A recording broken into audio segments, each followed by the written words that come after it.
Well, we've got a very interesting gentleman for you next, the last speaker of the evening, and this is a gentleman who's come all the way from the United States, so he's had a long journey here, probably the longest journey of any of us, although I know some of you travel from quite a long way, indeed I have. This is a gentleman who's come all the way here to Leeds, the city of the owl, as you know. The owl is in the coat of arms and the flag and everything to do with Leeds. But I'm sure you all know what owls are, but if you thought you know everything there is to know about owls, you'd be wrong. Because I think after the time Mike has finished speaking, you'll know a whole lot more about them, because there's another story to be told about owls.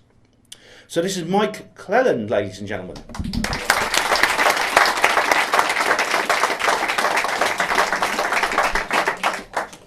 Yeah, thanks. I don't know if you're gonna, if I can solve everything about owls. I think I may make things more confusing about owls as far as what it may or may not imply.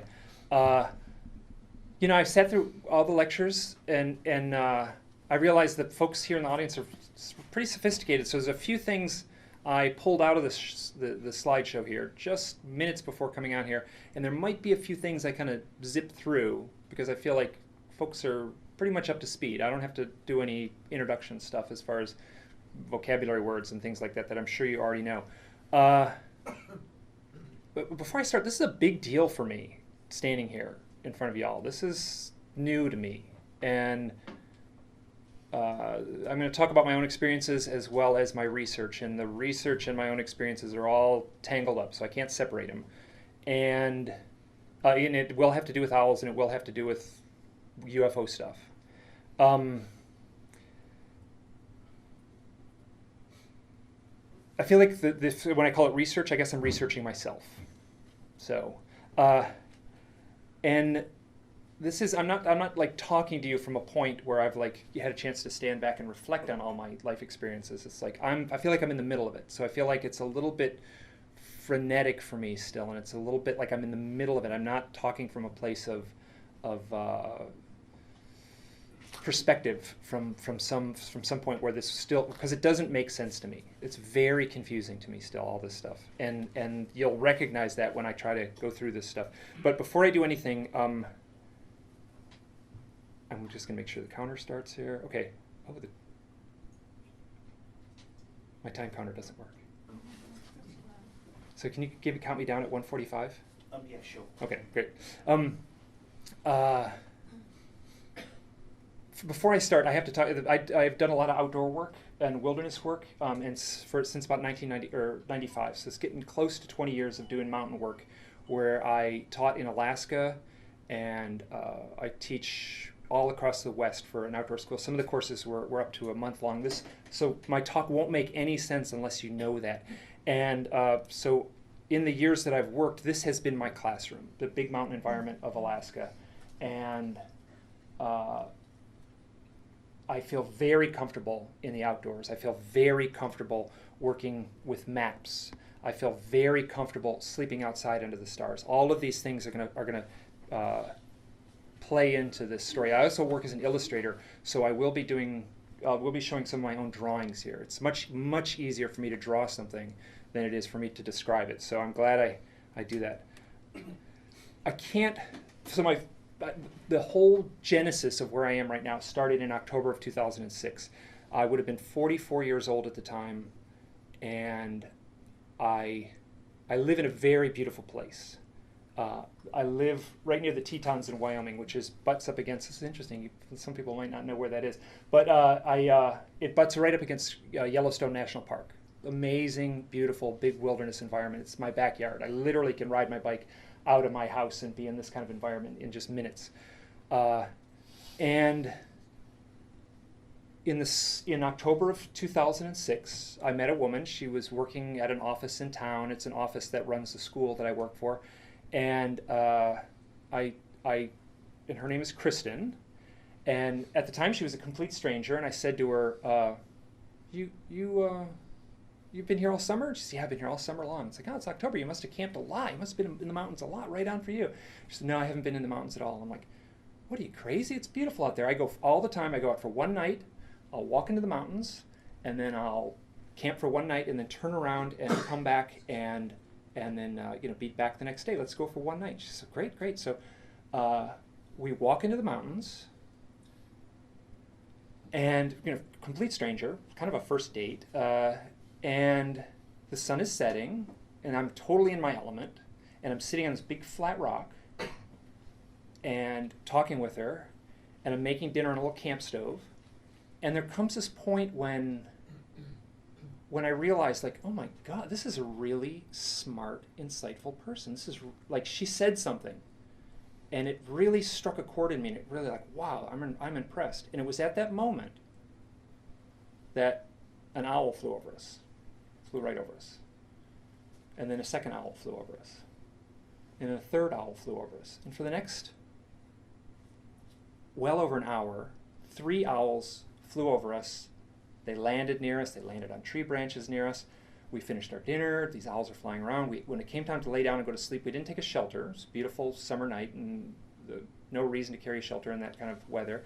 So we just laid out under the stars, on our backs, looking up, high mountain environment, trillions of stars, amazing. And these owls would swoop down across our faces really low, and they fly silently. It's incredibly eerie. So you'd be lying on your back, and these owls would fly over your face for just 1 second and blot out the stars. It's amazing. So we leave, we get up the next morning, we're like, wow, that was incredible. And we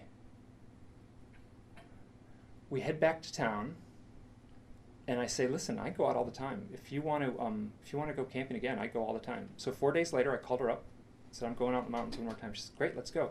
So we go in the mountains, we go to a completely different spot. Sun is setting, we're watching the sunset, an owl flies over us.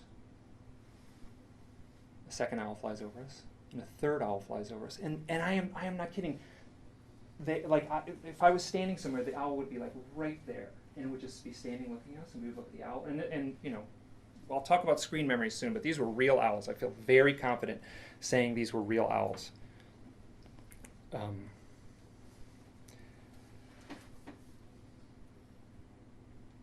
So when we went back to town, I was like, to have it happen once was pretty cool. To have it happen twice in 4 days really freaked me out. I was not at peace with it. It really shook me up. And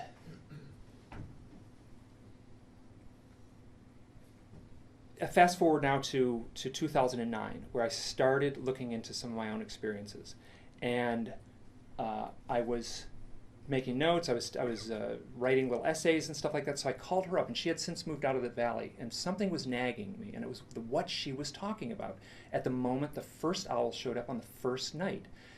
And I called her up on the phone. I hadn't seen her for 3 years. And I said, Kristen, you have to, like, what happened? What were you talking about on the first night when the first owl showed up? She said, oh, I remember exactly what I was talking about. I was giving my deepest definition of what God meant to me. And that took this already kind of powerful experience and turned it into something absolutely transcendent. And I recognized immediately, like, okay, there's something going on here that's very powerful. What I recognized in the moment when I was looking at those owls, and I felt it was a screaming voice in my head. The screaming voice in my head was, this has something to do with the UFOs. And I had, up until that point, at 44 years old, had life experiences that I made no effort to look into at all. I denied them outright. I could talk about them. I could share them around a campfire. I could tell them at a dinner table. But I didn't recognize the implications of them. I was denying it. And that screaming voice of this has something to do with UFOs while looking at owls, real owls, that I would have to say is the trigger that brought me to where I'm standing right now. I've been calling this talk I'm giving here Owls, Synchronicity, and the UFO Abductee. I just told a story with owls, kind of has a synchronicity in it, implied UFO stuff. The term synchronicity was coined by Carl Jung, and his definition, this is sort of textbook definition of what a synchronicity is. It is the coming together of inner and outer events in a way that cannot be explained by cause and effect, and that is meaningful to the observer, that has power to the observer. The shorter definition, which is a good definition, I think, is a meaningful coincidence. Synchronicity would be a meaningful coincidence. The definition I have been using for my own research has been magic, and that is how it felt to me. Now I know, like, academics would cringe at the term magic, but that I don't care. That is how it felt to me. I've had a lot of synchronicities. When that event happened in 2006, it was like a trap door falling out from underneath me, and I just plummeted into the unknown. I was flooded with synchronicities. I was also flooded with owl sightings. Now I live in a place where there are a lot of owls, but what I was seeing was, I was seeing them all the time. There came a point when I actually, like, walked into the woods, and I said, okay, I'm not going to pay attention to owls. If I see an owl on a lamppost, like off in the distance, driving down the road, I'm not going to pay attention. That doesn't count. The owl has to cross my path.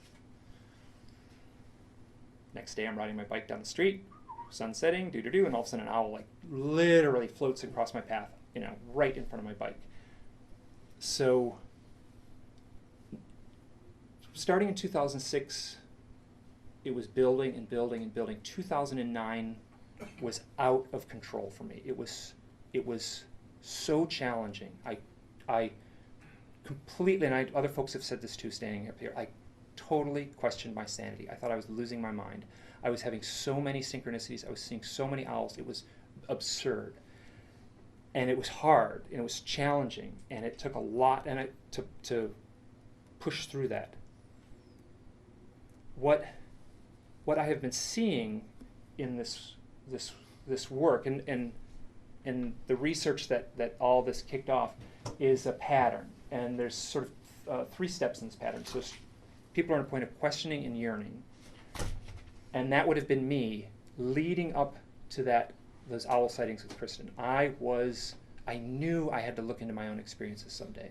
I knew there was going to be a day when I was going to look into my own experiences, and I was pushing it off, and I was keeping it at bay, and it was just building, pressure building, and then the owl thing happened, an event. And I'm using owls as the event, and I'm very, so the owls also, UFO sightings would very clearly fall into this event, as well as powerful synchronicity. And then after that, a change happened. After that, for me, the owl sighting, after that, I was set on a path that was different for me. My life had changed, and I had to look into 3 events. There were 3 events that were haunting me, that that had happened in my youth.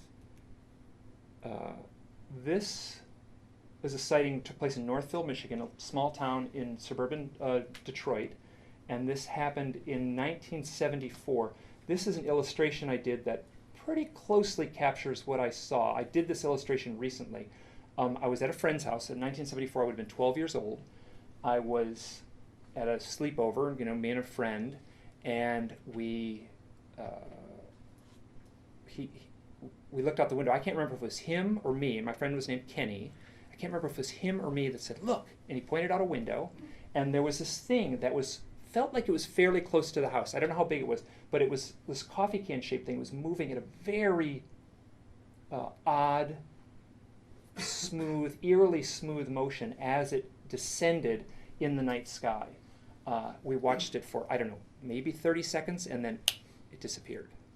There was also some other associated lights moving in the sky too. I didn't put that in this illustration. So as a 12-year-old boy, Kenny and I had a friendship, and I was even at that age, I was drawing a lot. We ran downstairs, and the kitchen table was covered with paper and pencil, and that was from us earlier in the day. So we ran downstairs, and we drew what I'd seen. Now this is the drawing I made in 1974. So when I said there were some other associated lights, there were these little dots that were going blink, blink, blink, blink, blink, and as soon as these dots bumped into this sort of cylinder coffee can shaped craft, the craft disappeared. Poof, it was gone. I used to say that the lights turned off. That was more polite, so I didn't disappeared. How can you tell someone, oh, the thing just totally disappeared? It totally disappeared. And the only reason I can say that now is I've read so many UFO accounts, and so it matched what would be a traditional UFO thing. This also happened in 1974. This is a long story. I'm going to tell it quick.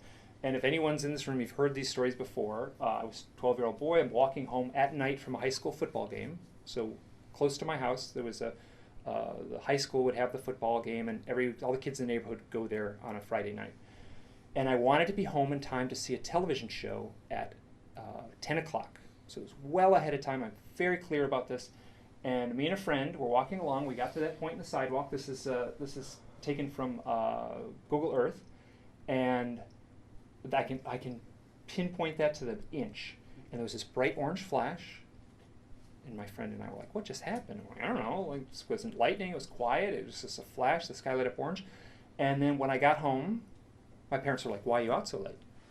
"What are you talking about? It's 9:30. It's totally fine. I told you I'd be home at this time. I'm here." "No, it's 11:30. So it's hard to know exactly. So well over 30 years ago. I'm getting close to 40 years ago now. So between an hour and a half and 2 hours of time gone. This happened in January of 1993. I was living in rural Maine. I was living alone, wintertime. Woke up in the middle of the night. There was a bright light shining in my bedroom. And I kind of sat up in bed and looked out the window, and this is what I saw. Now, so I saw 5 beings, brightly lit by some light source, walking towards the house. In my mind, I heard, "Oh, they're back. Now is the time to put your head on the pillow and shut down." And that's exactly what I did. Just laid down, put my head on the pillow, poof, I was out. This is a scary image. I should have gotten up, locked all the doors, and grabbed a knife out of the kitchen. I didn't. I put my head on the pillow and went to sleep. I will say this event had an eerie otherworldliness to it. It had a odd silence to it. It had a hyper clarity to it. It would be correct to say it was dreamlike, but it was not a dream. At the time, I dismissed it as a dream. I got up the next morning. I'd never even bothered to go out and look in the snow and see if there was any tracks. And that is the headspace I was in at that time. But now, I'm quite convinced something happened, because I have felt that otherworldliness several other times since that point. In 2009, sort of at the height of my, spiraling into insanity, basically, I started an online blog, and I called it Hidden Experience. And I say this, and I am not exaggerating. This felt like it was the genesis, the act of sitting down and like, I got to start a blog. Felt like it was, I was compelled by an outside source. It might have been some internal part of myself that was saying, "Oh, you should do this," but that's not what it felt like. It felt like I was following someone else's directions. Now, the theme of this blog, here's a question. How many people have looked at this blog? Great. Okay, great. I talk about my own experiences. I post articles that I find that are interesting. I talk a lot about synchronicities, and I've been posting a lot about owls. And that's all based on my own experience. I've also done a bunch of audio interviews. I've probably got about 200 hours of audio interviews posted there. And I will say these audio interviews are therapy. They are 100% therapy. I am selfish when I do these audio interviews. I am talking to the guest, and I am trying to, I'm basically on the psychiatrist's couch, and they are, so it's very selfish what I'm doing. Last summer, I posted an essay, a long format essay. It's about 40 pages long, titled "Owls and the UFO Abductee." What you're hearing right now is that this essay was sort of the genesis of the talk I'm giving now. It is also the genesis of a book project that I'm working on, which has proved to be very, I'm amazed at how much information I'm finding on this subject. And, owls and the UFO abductee. So now, if you go online and you type in owls UFO, my name comes up over and over and over again. So if you are someplace on the other side of the world, and you have an owl and UFO experience, you're like, "Gee, I wonder what but you type in owls UFO, my name is going to come up." So I have been at the receiving end of people contacting me with their stories. I don't like this experience that I'm just talking about here. I don't think could have happened. I mean, experience in the sense that I'm doing this research and I'm collecting these stories. This could not have happened a decade ago, before the advent of the internet. It's such a normal thing where people can seek me out. So I like to live in this little cabin way out in dusty Idaho, and a tiny little town, and I have become like a focal point for this very, very obscure little small part of a larger phenomenon. Now, obviously this is based on my own experiences, that's starting out with that experience with Kristen in 2006. And what I'm doing is simply everyone I talk to, is I'll just make a point to say, hey, have you had any odd owl experiences? And people will go, it's interesting, the UFO researchers will say, I don't know, there's some owl stuff that shows up, but they'll kind of dismiss it. And you talk to experiencers, people who've had direct contact with the UFO phenomenon, and they'll say, that's interesting, you should ask. No one ever asked that. I did have this really weird thing happen with an owl. I'm like, oh, I want to hear it. So I've been collecting these stories. They are so weird. And so I've been archiving it and this turning into a book project. I'm going to tell a story about an event that happened to someone who contacted me. It took place in Arizona in 1995. Now, any story I tell, I'm going to tell a bunch of stories, little anecdotal stories. Any story I tell is going to be backed up by, there's no one-offs in these stories that I'm telling. They're going to be backed up by lots of other stories. So if I give an example, it's part of a pattern. And this fellow Derek gets a hold of me, and he says, I had this odd owl experience. So I was in the desert. We're down in Arizona. I was camping out at night, beautiful starry night, and we're camping in this canyon. And me and my buddy are lying there looking at the stars, and we look up and there's an owl, like right on top of this cactus, right over us, looking down at us. And he said it was kind of eerie. And then that's folks, if you see an owl in real life, and I'm sure most of us have, they do have an eerie power to them. So he said, yeah, it was kind of eerie, and then it flew off. And the next thing that happened, a giant triangular UFO silently whoosh, flew right above us. That story shows up over and over and over again.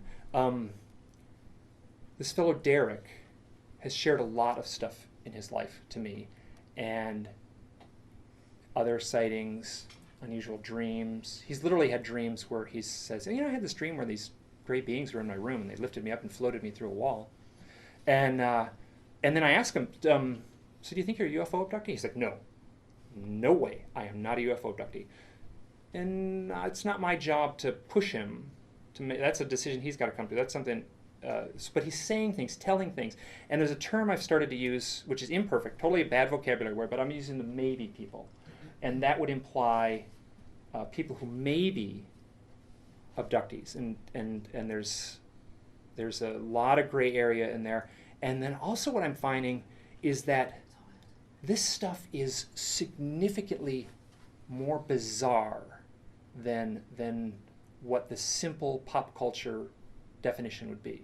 Someone says, UFOs, they're filled with little scientists from another planet. They fly here on a metal spaceship. They land here. They're, some sort of experiments taking place, and these little scientists then fly off and they interact with us. And so we can all frame that in our minds. That's really easy to wrap our minds around that. I feel strongly that's not what is playing out. I don't know what's playing out, but that is too simplistic, that definition. And then I also feel a real kinship to the maybe people, because it defines me. It defines the person I was. I think I've crossed the line now, and I feel a little more at peace in my own skin as far as like what it means to have that doubt. These are some vocabulary words. They're all imperfect. Abductee, experiencer, contactee. Some people put a meaning to this. These are all interchangeable to me. Abductee has a bad sort of demonic connotation. Contactee has sort of a good angelic plays out that way. Experiencer in the middle, a little more neutral. I've talked to a lot of people. I've made a huge effort I talk on the phone for, multiple people.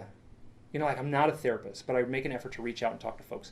Some people are having terrifying experiences. Some people are having blissful experiences. I don't want to weight any one more than the other. I don't have an answer. I feel that both of these divergent camps are being honest as far as what they're describing. And I feel that both of these experiences are very real.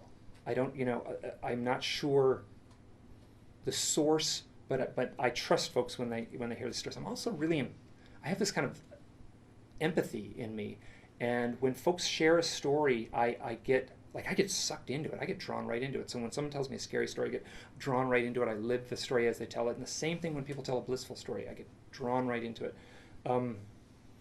Now, as far as like owls as a focus, this is a tiny, tiny, tiny part of the overall UFO thing. And I thought, great, I'll write a little essay, right? It's little owls. What could come up? I collect a few stories. I write a tidy essay. Poof, I'm done. That's not what I found. What I'm finding is this is a bottomless pit of really fascinating stories, and like a fractal, like a fractal in a ice crystal. The ice crystal repeats itself over and over again. It mirrors the larger ice cube in a way, the tiny thing. So that's in a funny way, like, it has been really nice to have owls as a focus. And I'll also say that there's some mythology, I'll talk about that in a moment, about owls and how they are dark and harbingers of doom. And there is that mythology. That mythology is in place. I'm not finding that. I'm finding that this is surprisingly uplifting and playful. So I'm like so relieved that whatever I'm doing, it is like sort of reflecting back in a way that's been exciting for me. I can't really go on here. Let me take this off. It's warm. I can't really go on without talking about the mythology of owls, because this is actually plays out a lot. This is from a cave in France, and it's an owl image that, according to some researchers, they would think that a shaman would have been the artist that would have done the cave painting. So, and oftentimes a shamanic under the influence of psychedelics, like mushrooms or some sort of entheogen like that. Now, so in essence, the owls have been part of our psyche since we're living in caves, basically. This is Athena. This is a Greek goddess of wisdom. She's always accompanied by an owl, a little owl, and so she's always shown with a helmet and oftentimes her companion, the little owl. This is wisdom. It's a pretty positive myth associated with the owls. Not all of them are like that, and this one even to today. I don't know what it's like here, but like when little kids like graduate from elementary school and stuff like that, you give them little owl posters and stuff like that. So wisdom, scholarship, and stuff like that is all related to owls, even in our present day mythology. Minerva is the companion goddess, the Roman goddess of wisdom, also shown with a helmet and a little owl. So the question arises, why owls? Why all the mythology in owls? Now, the one answer, an easy answer, is owls simply look intense, right? They have big penetrating eyes, and anyone would recognize the intensity of an owl from ancient man to someone seeing an owl tonight. The more metaphoric answer would be that owls can see into the darkness. So everyone recognizes that owls, they fly in the dark, they're silent, they can see in the dark. They have these big nocturnal eyes. That becomes a metaphor for seeing into other realms, for traveling into other realms, for traveling into the land of the dead, for traveling to the land of the gods. The mythology is that owls are messengers. They represent dream time. They represent the unconscious in mythology. So they would travel to the other realm, receive wisdom, and bring it back to us now. And in a funny way, that's how it's playing out in the research that I'm doing. So these old myths are echoing even to today. Another thing that shows up is owls and death. There's a lot of so owls, a night bird, right? Night, death. So it's easy to equate the two together. But there's a lot of death mythology, and especially in North America, the North American Indians will have a lot of their mythology is based around owls and as harbingers of death. So I should be accumulating a lot of morbid stories about owls. I'm not. There are a lot of stories I'm collecting about death, but they're not morbid. They're curiously uplifting. And what I've found is people will see real owls in the context of someone's recent passing, and they'll talk to the owl as if it's dad. Dad dies in the hospital, to see the owl. I'm like, Dad, what are you doing? It's good to see you. And I've heard that over and over again, where people actually talk to the owl as if it's the person. Now, I'm going to share one story here. This is from a fellow Lon. I talked to this guy Lon and his cousin Jill. So Lon's mother died, and then 11 days later, Jill's mother died. I think I have that right. And Lon had owl synchronicities, and Jill was having a hard time since her mom died. And she called her friend up one night. She's crying. She's grieving. She's like, I need a sign. I need some reassurance that everything's okay. I need to get a. So she was really troubled. And the next morning, she gets up. She goes to the garage. She moves a bucket, which is a great metaphor in its own. Moves a bucket on a shelf, and there's this little owl there. She looks at this thing. She pulls out her cell phone, takes a picture of it. It's just sitting there right in front of her, and she calls up her cousin Lon. It says, this owl, it's staring right at me. This owl is staring right at me. It's sitting on a shelf, and she was living in Florida. I've been living in Florida for 27 years. I've never seen an owl. So she's saying that to her cousin Lon, and then she starts talking. She's like, Lon, or it's like, Mom, I'm talking to Lonnie on the phone. And Lonnie, it's Lonnie on the phone. And so Lon's mother died and Jill's mother died. Now this is where, so Jill's mother died on August 21st, 2013. 11 days earlier, Lon's mother died on August 10th, 2013. 11 days earlier, my mother died on July 31st. I had a long conversation. It was very synchronistic how I got a hold of this guy, Lon. So these are the kind of, like, this is what's emerging in my research. Now, this had a huge, Lon and I talked for a long time. This was really powerful for both of us to talk about this owl event in the context of these 3 deaths, 3 different mothers, mine included, each 11 days apart. So 11, 11, 11. Now, I'll also say that this is my house in Idaho. My cabin is on longitude 111.111.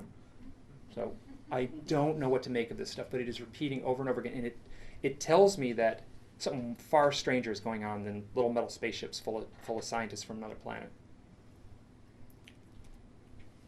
Owls in popular culture, they're still around today. This is from Disney's Sword and the Stone's perfect, right? So you've got the Merlin, the magician, and the owl's name is Archimedes. So you've got ancient Western mysticism and ancient Western mathematician, basically, the logical side.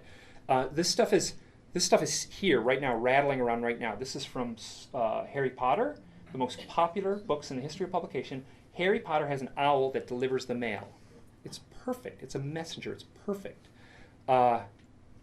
If you walk across the street here, and I just took this picture yesterday, there's owls all over the Leeds Municipal Building. I went in and asked, like, why are all the owls? And the guy at the desk, I don't know. And so I walked around the other one and walked into the desk. Why all the owls? And he said, oh, it's because the initial alderman from Leeds in the 17th century had owls on his family crest. So as far as the synchronicity, as far as anything conspiratorial, I don't think there's anything there. This is just owls show up sometimes, and sometimes there's just owls. But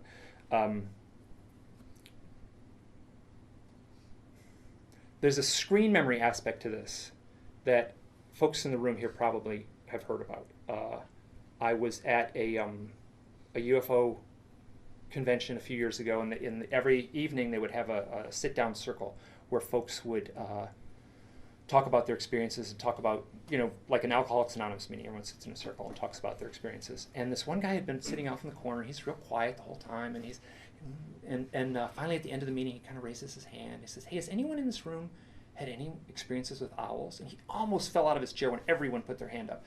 And then he told a story. He's like, okay, I was driving down the road at night, and there was this 4-foot tall owl on the side of the road, and I pulled up to it, and I rolled the window down. I looked at it. I got this really bad vibe. It was looking at me, and I was looking at him, and I knew he didn't want me there, so I drove on.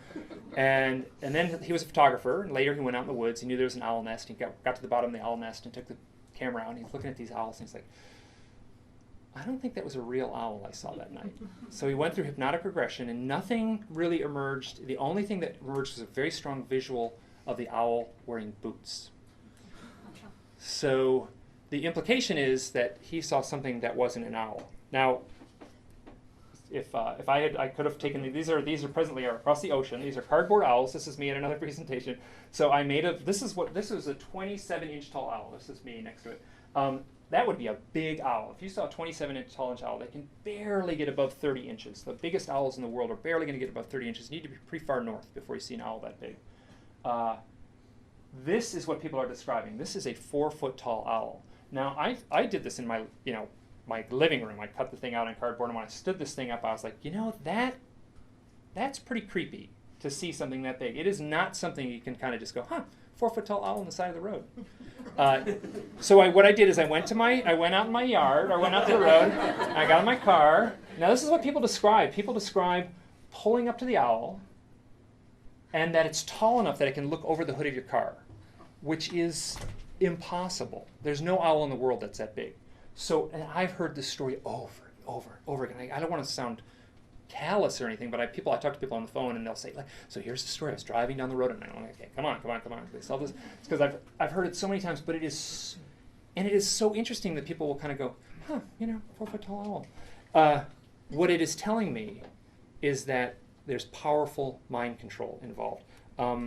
Like this image here, this is about the height of what people are describing the classic gray alien as, about 3.5, 4 foot tall. I have a friend of mine, she runs a website called At Spiral's End. I would recommend it to anyone here. It's her own personal experiences. She told me this story.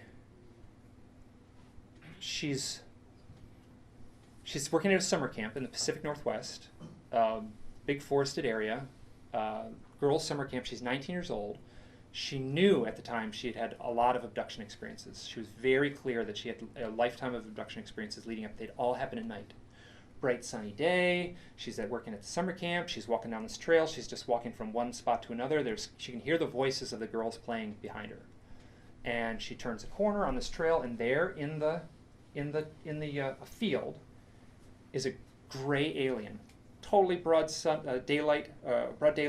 This gray alien looks at her. She looks at it, and she takes it totally by surprise. She looks at this gray alien, and she can hear this telepathic reverberation in her mind, going owl, owl, owl, owl, owl, and she watches this thing turn into an owl, and then it runs into the woods, and so. Anyone who's like sort of dipped their toe into this stuff, there's these weird stories that show up like that. I have one story where 4 people are in the car and they turn a corner. 3 people in the car go, ah, and start screaming. And one person says, what are you screaming? It's just an owl. And they're like, it's a gray alien. So I'm not sure what is going on, but it does tell me that there's a powerful form of mind control that's taking place from the gray alien into the consciousness of the individual. Now, beyond owls are owls, deer, clowns show up a lot, dead relatives show up a lot. Jesus actually shows up a lot. People will say, like, I woke up in the middle of the night and there was Jesus standing at the bottom of my bed. I'm convinced that someone could do a book on deer.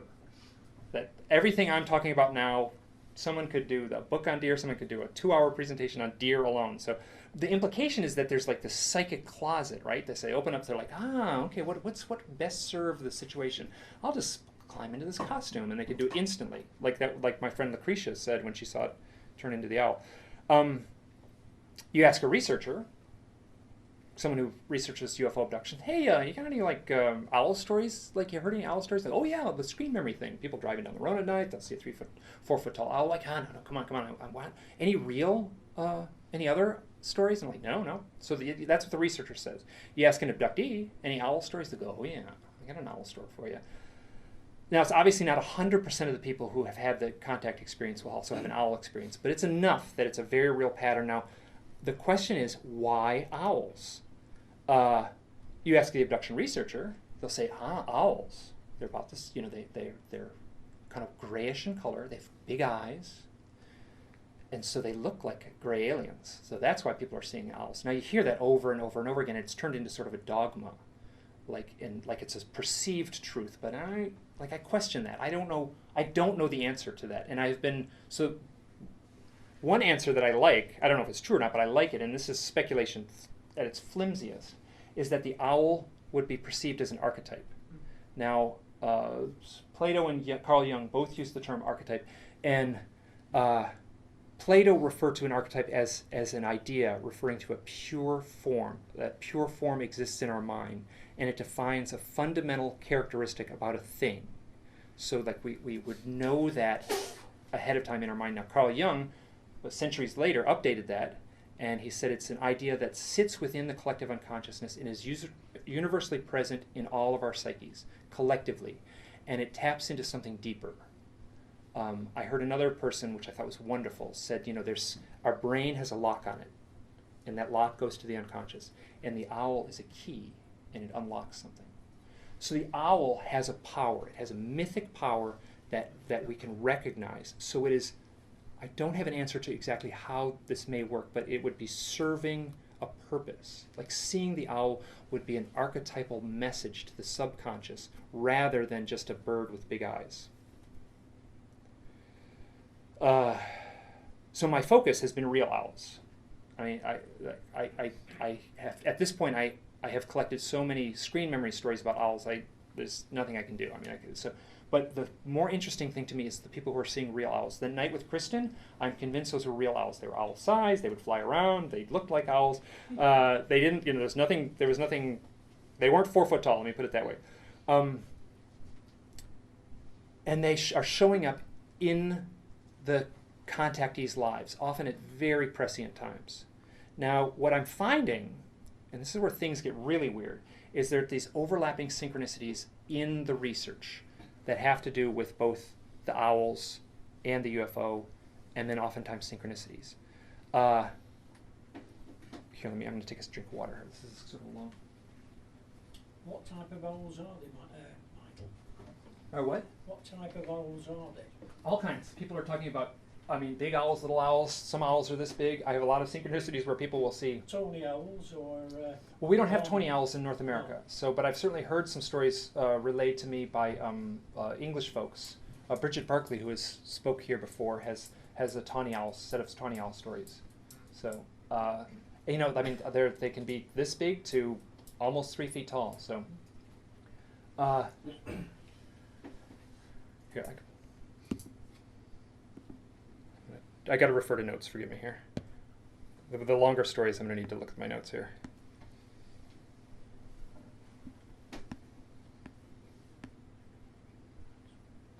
And I've been reassured that this stuff can be edited. So, so I get a call from a guy who's had a lot of owl experiences, who I feel strongly is UFO abductee. This is sort of a theme. Like these people, like the people who are getting a hold of me, there's a theme as far as the number of people with UFO abduction experiences that are getting a hold of me and saying things. So this guy calls me up. He's had both owl and UFO experiences, and he says, I heard the mother of all owl experiences. You need to talk to this woman.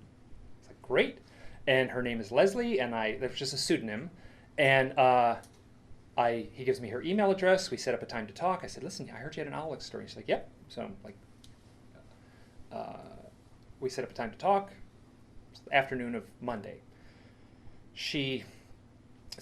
At the appointed time in the afternoon, I pick up the phone, I dial it. She picks up the phone. She said, hey, it's funny. Just before the phone rang, I was out on the front porch, and this owl was on a tree and flew right at me and then flew over my head. What? It's like, has that ever happened to you before? Never. No, not on my front porch. No. It's like, when did this happen? Oh, just like seconds ago, just before the phone rang. So she says, okay, I want to hear your story. So this woman is very much a UFO abductee, and I could talk. Her story is amazing. It could take her. I could do a whole 2 hours on her experiences. But she had her son. Her son was 9 years old, and her son was starting to show like psychic aptitude. He was showing psychic skills. So she was in the backyard, and she's playing little games with him, like little cups with a peanut underneath. So, which one is the peanut under? Let's turn over that card. He's doing really well. So giving her son psychic tests, and then this white owl comes and lands on a branch right near him. And for the next 3 years, this owl follows him everywhere. They go to the grocery store. They drive in the car, they look in the rearview mirror, and the owl's flying there. They pull into the grocery store, the owl lands on a lamppost, they go do their shopping, they come back, the owl flies off the lamppost and follows them back to the house. 3 years this goes on. She eventually moved. She moved actually to pursue hypnotherapy. And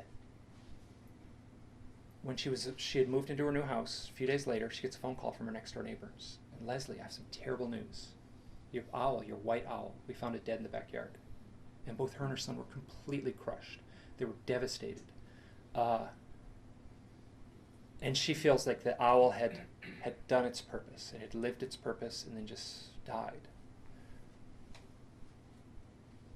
So I speak to her on a Monday afternoon, Leslie. Tuesday morning, I get this email, like, Mike, we got to talk. And this woman says, I got an owl. So I heard you talking about owls. I heard you the owl thing. We got to talk. So I call her up. So the next day, this woman is named Shauna. And she wrote a book called Love and Spirit Medicine. She's a shaman. And that's her. And she had been pursuing a shamanic path. She'd been going to mentors. She'd been living in South America. She lived in Mexico. She tried ayahuasca, but what she found was really working for her was mushrooms. So she was taking psychedelic mushrooms, always with a mentor nearby, always with a teacher nearby. And there came a point when she needed to take that next step and take a very large dose of mushrooms all alone. So she eats what's referred to as a heroic dose, and she sits alone, and then all of a sudden this giant white owl appears before her. Like, she says 6 feet tall. And the owl talks to her. It's in a woman's voice, which is very typical of the owl mythology. So and the owl says to this woman, you are no longer daughter who longs. You are now daughter who knows. And this is exactly that 1, 2, 3 pattern I was talking about. She was in a place of yearning. She wanted to be a shaman. The next step to her role as shaman was to take heavy psychedelics all alone. An owl says, you are no longer daughter who longs. Longing, it's right there in what the owl says to her. And you are now daughter who knows. She's changed. Just total transformative life experience for her. Some researchers would take that report, I took a bunch of mushrooms, take that, throw it in the wastebasket. Doesn't have anything to do with anything. I'm not so quick to do that. I had someone say, like, to talk about my research, and like, your research is not scientific. And I'm like, well, I'm not a scientist. Why do I care about that? And thanks, whatever that counts for. So he didn't like that answer. I don't think he appreciated my callousness there. But so Shauna takes mushrooms. She goes into an altered state of consciousness. And that's the mythology of the owl. The owl travels to an altered state, a state of the dream time, of altered consciousness, some other realm. She travels to this other realm, and she comes back with a message. Now,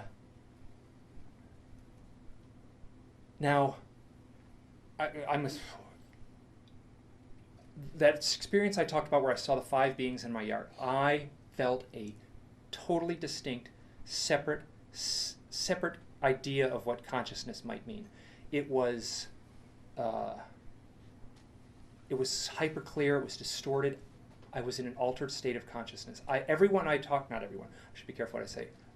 Most of the people who I talk to who have interactions with UFO occupants won't describe it as normal waking consciousness. It'll be distorted somehow. Oftentimes they'll say it is more real than real, or also sometimes they'll say, like, oh, this is the fake world. That's the real world. We're in the fake world right now. And to me, if someone says they're in an altered state of consciousness and get a message, I pay closer attention to it. So back to Leslie and Shauna. I met them both in less than 24 hours. Both of them were born in 1963. Both of them were born in Ontario, Canada. Both of them are now working psychics, and they work to help people. They're helpers, they're teachers. Both were adopted, and both have seen a lot of UFOs, and both have seen a lot of owls, and both had a very profound experience with a white owl. So these synchronicities, this collision of synchronicities forces me to pay extra close attention. I mean, I cannot discount this story. Not because what they told me, but the collision of synchronicities. And I have a bunch of stories. Like I have a bunch. I'm going to tell one more here that take place on a Monday, Tuesday, back to back. It's 2 hammock stories, 2 separate stories that involve hammocks. Susan very much a UFO abductee, goes to a family gathering on Easter Sunday, which is perfect. Perfect. It's the one day in the Western calendar that personifies death and rebirth. Easter Sunday, she goes to a family gathering. She's there with her husband and her daughter, and all of a sudden she's like, freaks out. She feels this electric, she said it felt like a Tesla coil going off in her spine. Says her husband, I gotta go. They drove in separate cars. She goes home. She's totally freaked out. She doesn't know what to do, so she lays in her hammock in her backyard, and the hammock is suspended between two trees. As soon as she lays down, an owl lands on the part of the hammock near her feet, and another owl lands on the part of the hammock that's connected to her head. So it's two owls. She's in the middle, connected to the two trees. Owls are hooting, hoo, hoo, hoo, back and forth. And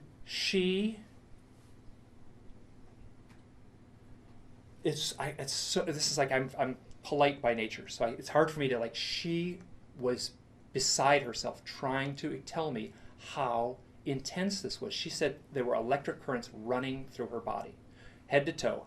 The cartoon version of a circuit board, right? And there's a positively charged owl and a negatively charged owl, and you put Susan in the middle and you connect it to the two, and they like recharge her battery or something. Her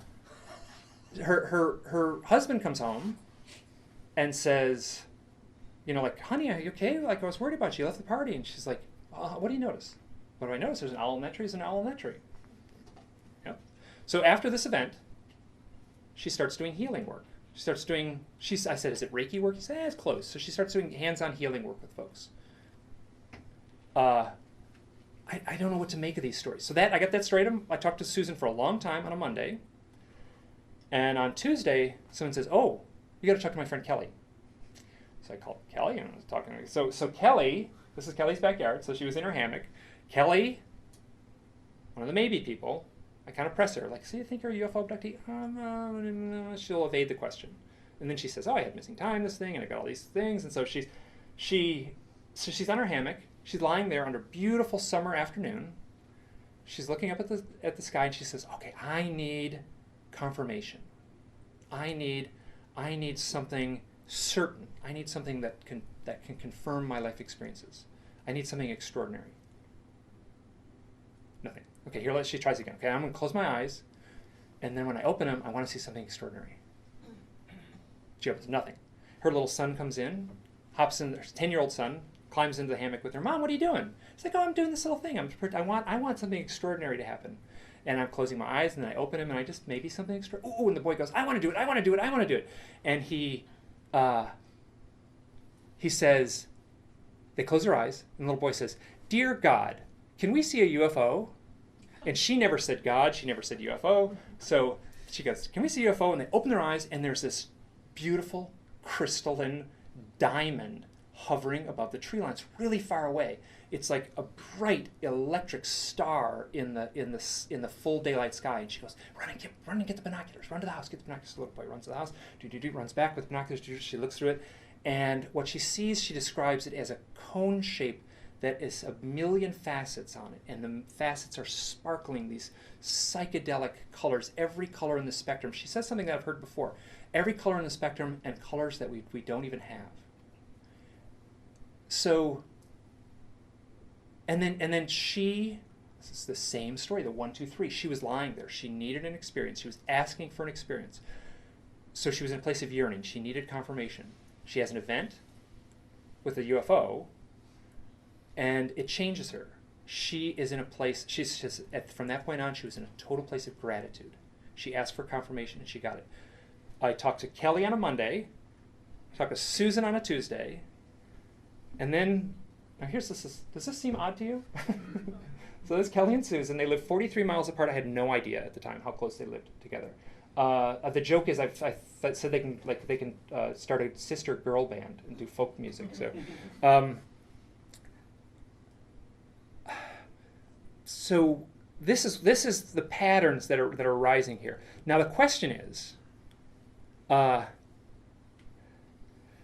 UFOs, synchronicities, and owls, are they all the same thing? Well, they're not, right? They're obviously not the same thing. But as a thought experiment for this research, I'm treating them as the same thing. The power of the owl, right? So Susan has a hammock experience, transcendent hammock experience with owls.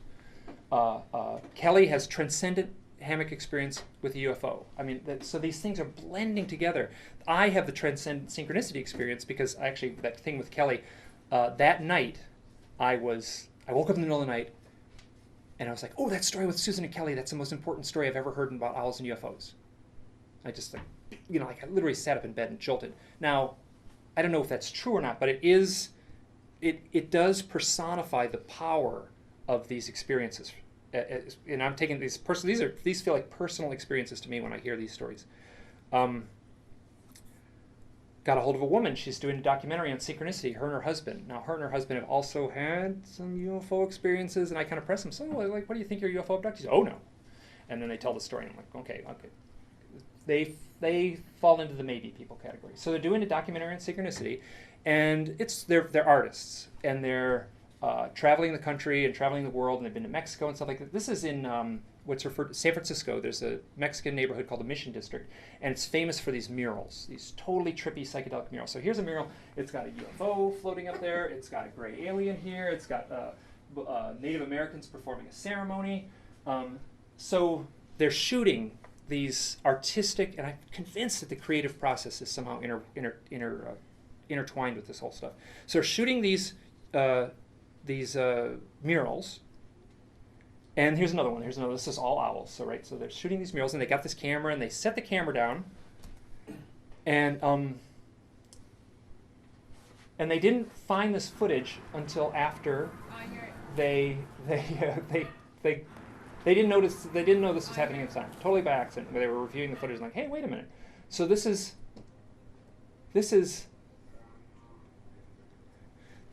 people doing a documentary on synchronicities, shooting owls, and they get a UFO. It's like it. So I will also say that I can't speak to the authenticity of this footage, but I will say they haven't used it for self-promotion, which says a lot to me.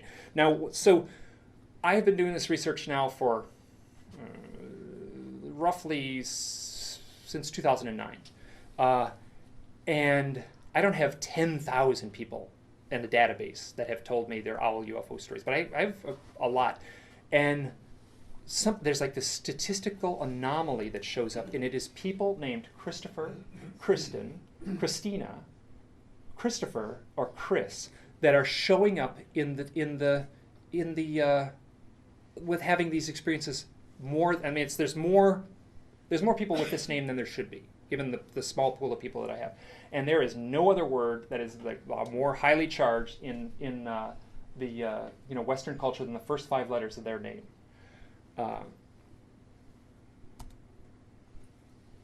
Chris Knowles and Chris Knowles. They're both from Boston.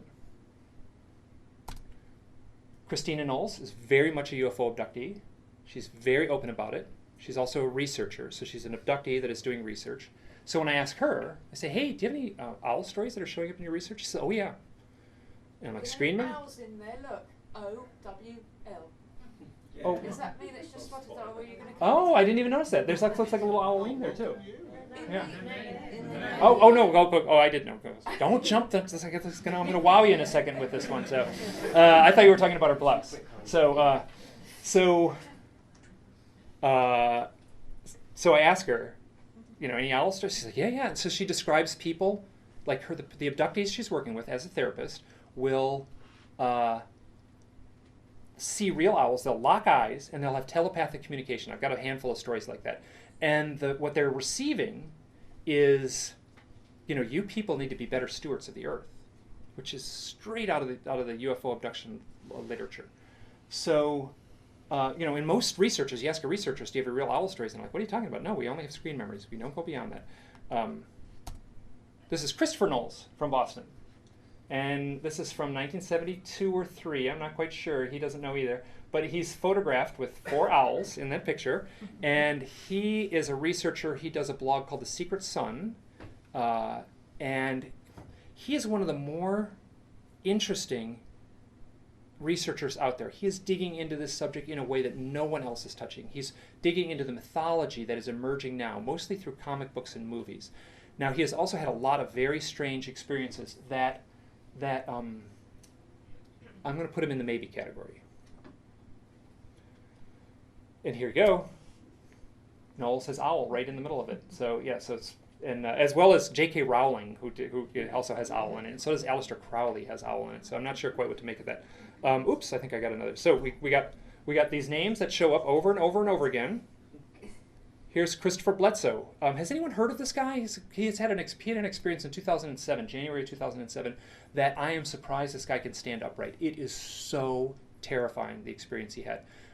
Both him and his son had separate experiences. I walked with him to the site where it happened, and he explained it was by a river, and he was with these people, and he was missing 3 hours of time, and people that he was with didn't know what was going on. There was flying saucers flying over. It's a totally terrifying story. He basically thought like the world had come to an end, and it was the rapture, as well as all these people. There was this panic event that took place. I visited him at his home.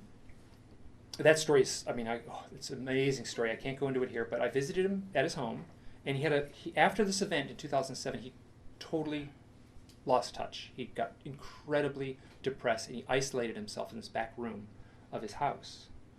And I sat in the back room. He's doing great now, but I sat in this back room, and he was like, want to hear something funny? See that window there? I'm like, yeah. See the bush right against the window? There's this bush pushed right up against the window in the room where he was hiding after his abduction experience. He said, yeah, right after that thing that happened in 2007, these 2 owls were living in that bush. He did not know I was the owl guy at the time. And I said, so how many owls have you seen here? He'd lived in that house all his life. How many owls have you seen in this? Never seen any before. So his son, Christopher Jr., also, he was the one that was with him at that event and has also had owl experiences. This is Chris Holly. She runs a website called Chris Holly's Paranormal World.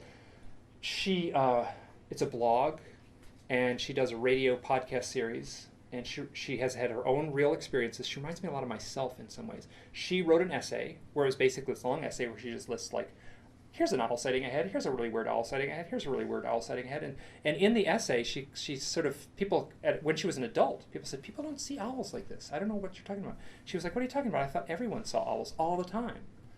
Don't know quite what to make of it. This is, how are we doing on time? Got another 3/4 of an hour. Okay. This is a book written by a guy named Dr. Kirby Surprise, he wrote a book called Synchronicity. Got my attention. Book called Synchronicity. His name is perfect. What better name to have for a guy doing a thing on synchronicity? So I heard him interviewed on a podcast. I hadn't read his book. I email him, and I say, hey, I'm doing this research, and I'm convinced that UFO abductees are having synchronicities more than the statistical norm. And then, which is a little bit presumptuous for me to say, but so I said that in my first email to him, and he sends an email back, and this is an excerpt from that email, and he said, overall, my personal myths and experiences with UFOs and synchronistic experience would sound considerably stranger and far more complex than the usual UFO abduction and conspiracy fare. Good God, the guy's talking right to me. He proved my point. He basically said, UFO abductees are having more experiences. And then he basically says his own experiences with UFO abduction are weirder than the normal stuff. And I'm like, so I email him back. I'm like, oh, whoa, we got to talk. He's like, okay, read my book before we talk. So I get his book. I read it. On page 225, I read this line. I almost fall on my chair. He's talking about generating his own synchronicities. He said you can just ask synchronicity to produce its reality. You can just self-generate synchronicity. So he says, pick something you're likely to find in your normal event stream. I like to make owls. And so now I called him up on Halloween, which is the most sort of owl-rific night of the year. We didn't realize it until we were halfway through the conversation, oh, this is funny. So he this is just a screen grab from my iPad. But so now he told me he had never talked about his UFO experience. You take his thing and you try to search UFO in his book on synchronicity. It's not in there. And so I said, listen, where are you at with this? And he's like, I'm cool with this. Go ahead and write whatever you want. So I took that very seriously. He talked about his experiences which don't fall into the normal category of UFO abduction. He's he basically felt that he was communicating with a non-human intelligence at the time when he was around 20 years old, and these UFOs were manifesting. Presently, he's looking at his own experiences, and he is he's seeing them as self-generated. So I have to honor that. So he paints a picture where I see him as not a UFO abductee, but a maybe person. So during this conversation, I'm glad I recorded, he said this.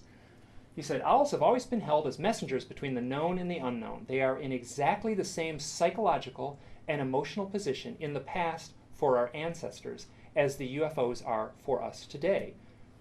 It's just like I could have showed this one slide and then walked out of the room, and it would have basically told you the same story that I'm hitting you over the head with over and over and over again. Now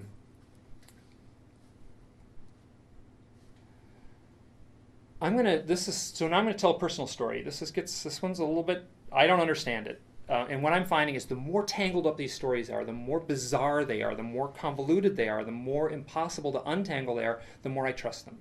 I've come across a lot of these stories, and they have a weird resonant power to them. I'm calling this story the Byron Map story. It took place, started in 2009, and I don't know if it's over yet, but it ended in 2012.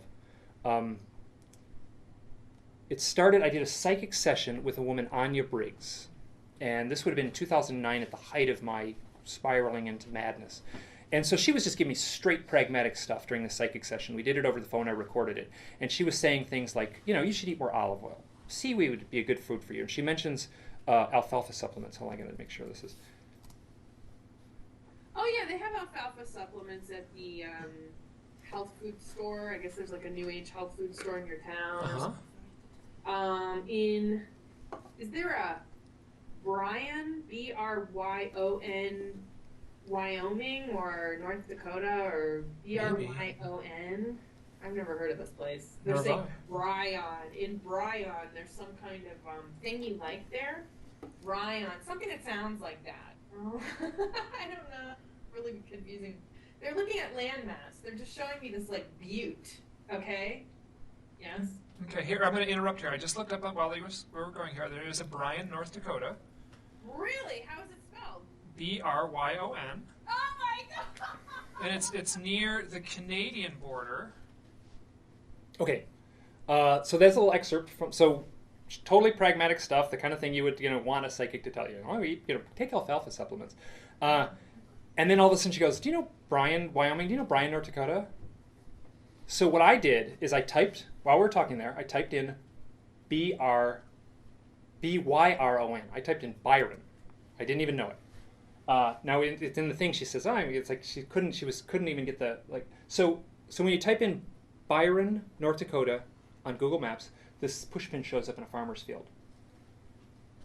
It's an exact location, and it's not a city. It took me a while to figure out what it was. It's actually a county. Now, so Byron and Bryan get mixed up, which plays out in this. In October of 2009, this is hard for me to talk about. In October of 2009, a close friend of mine, Mac Tonys. Has anyone heard of Mac Tonys, researcher? Yeah. He died of natural causes, heart failure. He had a pre-existing condition in October of 2009. He had been working on a book. He died peacefully in bed. On his desk next to his bed was a 3-ring binder with the final draft of his book, all done. He had made the final corrections in red pen. I had offered to do the illustrations to this book, so the publisher contacted me afterwards. Actually, I was reaching out to the publisher at the same time the publisher was reaching out to me. So anyway, I did the illustrations for this book. Now I'll also say this guy was a shining light in my life. This was when I knew him in 2008, 2009. I was on the brink of madness, and he was such a stable, thoughtful sounding board for me. He kept me sane in a lot of ways. So this is one of the illustrations, the final illustration of the book.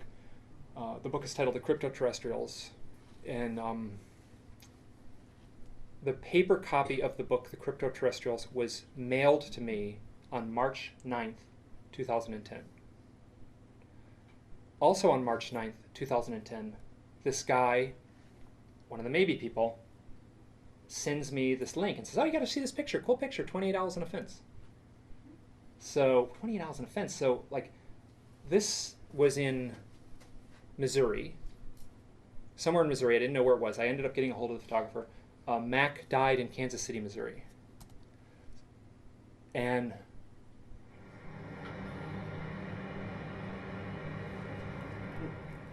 this is a video from the photographer. He sent me a link to a video. I got a hold of him. I wrote him a paper letter, and he sent me the link to this thing. So I got so I found the exact location where this was. He said there was over 200 owls in this field, and he basically said, I've seen a lot of things in my life. Nothing compares to this experience. This is something that was the most powerful experience he's ever had in his life, being in this field with 200 owls. So I'm like, wait a minute, Missouri. So I connect them for the location. So here's the spot with 28 owls. Here's the spot in Mac's house. Now, as soon as I put these lines together, the number 123 showed up. I'm like, 123, this is a very synchronistic number for me. So I knew what was going to happen. I knew in the core of my being what was going to happen. I mean, it was a psychic knowing that I get very rarely, and it was as clear as anything. I was like, oh, all I got to do is stretch that yellow line up. And the way I did it initially was I stretched it out using a plastic ruler on my computer screen. And this happened on March 10th. This would have been the next day. And there's a yellow line that I put on a Google Maps. It's 835 miles long. And this is the 28 owls in a field. This is Mac Tony's home in Kansas City. And that is Byron, North Dakota. And this is interesting to be folks not from. So this is the map of America. This is a big long line out in the middle of nowhere, and it lined up exactly. It actually didn't pass through his house, but it passed very close to his house, in Kansas City. You know, because you put dots on the thing. It's the one in the middle that is the hardest one to match up. It matched up to the point where it freaked me out. Now, one of the things I also did was posted that audio you just heard, which is a little bit edited. I trimmed it down a little bit. It went on a little longer. So Anya also, I posted that thing with the psychic session. So she, remember what she said? She just, do you know Byron, Wyoming? Or she said, do you know Brian, Wyoming? Do you know Brian, North Dakota? One of my readers, the UFO abductee, very clear about it, his own UFO abduction experiences. He says, oh, you know, there's a Byron, Wyoming. Like, what? So as soon as he emailed that, hey, there's a Byron, Wyoming. As soon as he said that, same thing. Total psychic clarity. And I cannot overstate the power of this clarity of this knowing. It was palpable. So if you take a blue line, so I just use the blue line, so you take it and you start at Byron, North Dakota, and you go to Byron, Wyoming, you stretch it on. Right, this is Wyoming, this is the Idaho border here. Stretches on. I knew it was going to hit that spot. I knew it. That is my cabin in Idaho. I was so freaked out when I lined that up, and it lined up. I mean, this is my little humble home in dusty Idaho. I was so freaked out. So here we go. My home, like this thing's lined up. I actually connected this to make a triangle. I couldn't find anything there. It wasn't a funeral. It went right through a point where I was at a funeral, which is a very powerful thing for me. So when you didn't hear it in the talk there, Anya says, after when I edited it out, so she said, "Oh, if you go from Byron, you go north to the border 15 miles, and then you go north from there 15 miles, and we'll be there." She's like, "What does that mean?" She's like, "I don't know. I'm channeling it." It's like, where? So if you go from Byron, Wyoming, this is also a reader, the same guy who found out Byron, Wyoming, said if you go north from Byron, Wyoming to the Montana border, and then go 15 miles, there's something called the Pryor Range. And the Pryor Range is partially on the Crow Indian Reservation in Montana.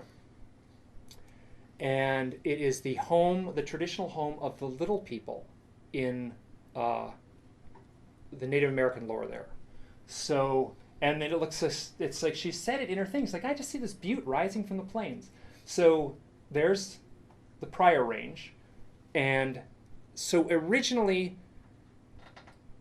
she said Brian. Now, Brian and Pryor I'm a very visual guy. Very visual guy. I mean, do you notice there's like a kind of a similarity between these two words? So summer 2012, August of 2012, I went to the Pryor Range alone, camped out for 3 nights. I was so prepared to have a fucking UFO land in front of me and have a gray alien stand up and explain what the hell has been going on in my life for the last bunch of years. That didn't happen. That did not happen. What did happen is one night, the first night out there, I saw a little baby, a saw-whet owl. It was so cute. I was so thinking, like walking, you have a headlamp, right? So you're walking around with a headlamp, and then there's stuff you have to do at night. You have to put the food in a tree because of bear habitat. And so I'm walking along, and this little owl all of a sudden is like right in front of me on this little branch, and it was catching moths in the light of my headlamp. So I stood there really still, and it would just go, and it would jump up and catch a moth. It was so adorable. So I didn't have a UFO sighting. The reality of consciousness wasn't revealed by an occupant from a metal spaceship, but I did see a cute owl. So now that night I drove home. Long drive from the Pryor Range to my house. I get home late at night. I go to bed. I go to sleep. I have a dream. Now I sense there's there's two kinds of dreams. There's a normal dream and there's these really powerful dreams. These powerful dreams are vivid. They're clear. This was one of the powerful ones. That night, after spending 3 days in the Pryor Range, I had a vision in this dream of a poster. It was a beautiful poster. And it was this raven on a golden background. And I'm an art director, so I do a lot of work as art director. And it was so nice. I remember in the dream thinking, this is beautiful. And on it, in Helvetica bold, I totally like Helvetica bold, white letters and a black, it's this really... There was this beautifully art-directed poster, and it just said, "Follow your heart." Now, was that the culmination, starting with 28 owls on a fence and then going to the little baby owl in the Pryor Range? Was this the message I was meant to hear? If it is, it's a pretty nice message. Very simple advice. How are we doing on time? Just over half an hour. Right. Okay, so does everyone in the room know who Kenneth Arnold is? Okay, Kenneth Arnold he is the person who is considered, he is the ushered in the dawn of what's considered the modern UFO age. He had a UFO sighting in 1947 in Washington where he saw 9 silvery discs, and he inadvertently coined the term flying saucer. He said these things he talked to the press, and he said they were skipping through the sky like a saucer would skip across water. And then the headline was "Flying Saucers Seen in Washington." So now what you may not know about Kenneth Arnold is Kenneth Arnold had a pet owl. I talked to his daughter. She found a baby great horned owl, brought it home, was injured, and they nursed it back to health. And this was he died in the early 80s, and so it was really touching to hear her tell the story. He built the cage for this owl, and she said it was the most beautiful cage imaginable that he made for my owl. Kenneth Arnold is just considered, he's the guy that saw the UFO. And Kenneth Arnold, later in life, said, he did not talk about it initially. Later, he said there was psychic communication going on between him and the Nine craft. He also had orbs in his house, big glowing orbs would float around his house. He had lots of UFO sightings. I'm forced to put Kenneth Arnold in the maybe category. This is exactly the stuff that UFO abductees will describe.